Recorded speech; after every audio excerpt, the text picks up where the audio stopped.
Mission alléger votre esprit, ouvrez votre cœur, J-7. Donc vous savez désormais que vous avez le choix de votre réaction face au contexte extérieur, aux événements. Je vous présente aujourd'hui les conditions nécessaires à toute modification, à tout changement qui, je vous le rappelle, ne dépend que de vous. Ah ouais.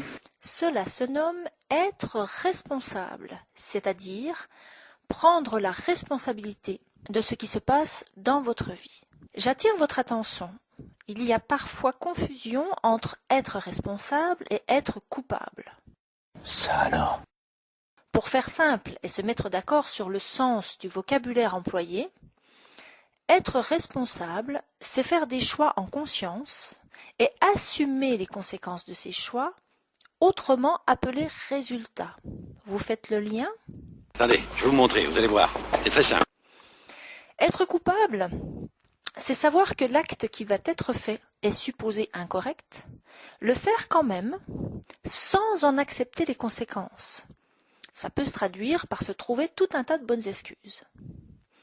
Donc si vous êtes prêt à vivre l'expérience de la responsabilité consciente et assumée, voici les 3 grands axes à tout changement.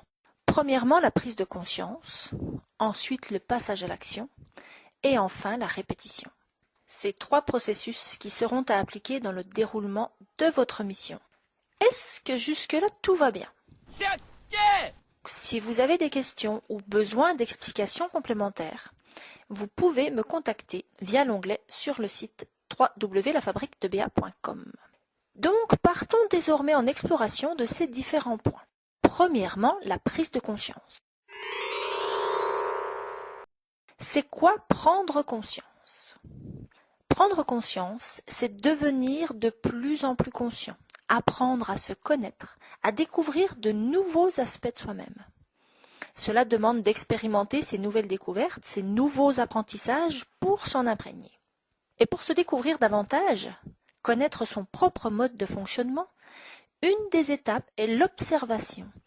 Il est nécessaire de devenir, dans un premier temps, l'espion de vous-même et particulièrement de vos pensées, ainsi que d'apprendre à vous écouter.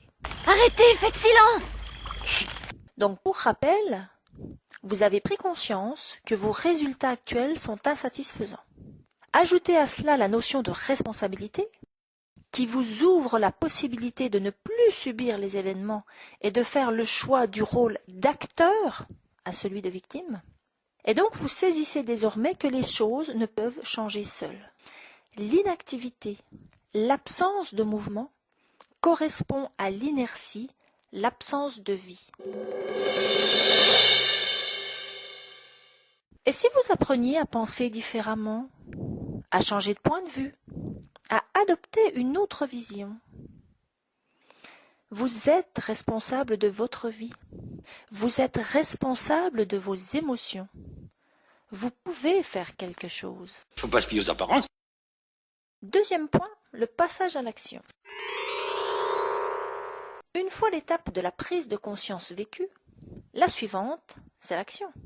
Ce fameux passage à l'action que je vous incite à expérimenter à travers ce challenge mission Allégez votre esprit, ouvrez votre cœur. Souvenez-vous, bienveillance, absence de jugement, absence de critique.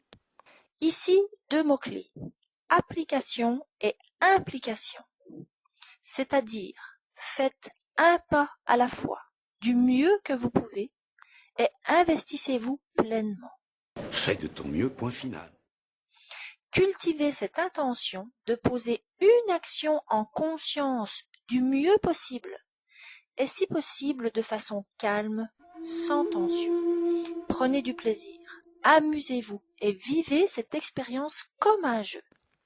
Je vous souligne que agir est différent de réagir, et cela permet de transformer la réactivité, qui engendre un déséquilibre émotionnel, en réponse adaptée, c'est-à-dire centrée et alignée. Et nous voici arrivés au point numéro 3, la répétition. Répéter, renouveler, recommencer. La répétition est utile en période d'apprentissage. C'est également un déclencheur de nouvelles prises de conscience, de nouvelles découvertes de vous-même. Répéter, c'est se familiariser avec une nouvelle méthode et pendant ce processus, il est fort probable que débarque toute la cavalerie mentale. J'aime à la nommer ainsi.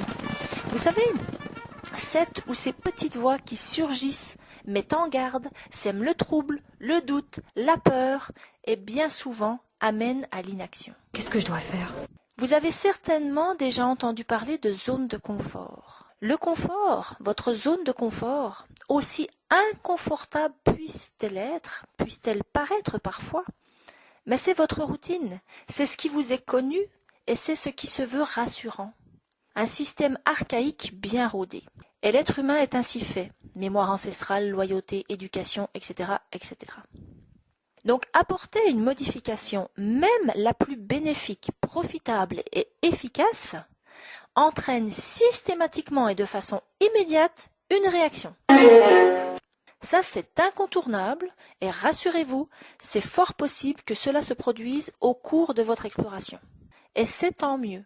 Souvenez-vous, avant de pouvoir modifier quoi que ce soit, il est nécessaire d'avoir conscience de ce sur quoi vous avez le choix d'agir. Mais c'est maintenant qu'il faut faire quelque chose pour pas que ça dure, tu vois. Donc la répétition va permettre la prise de conscience et l'extériorisation de ce discours limitant intérieur. Je partagerai ultérieurement avec vous quoi faire avec ce contenu. Vous en savez désormais suffisamment. Je vous invite à relire cet article, à vous familiariser avec ces notions. Ça se très bien. Et je vous dis à lundi prochain pour la première étape concrète de votre parcours. Le bon moment pour passer à l'action.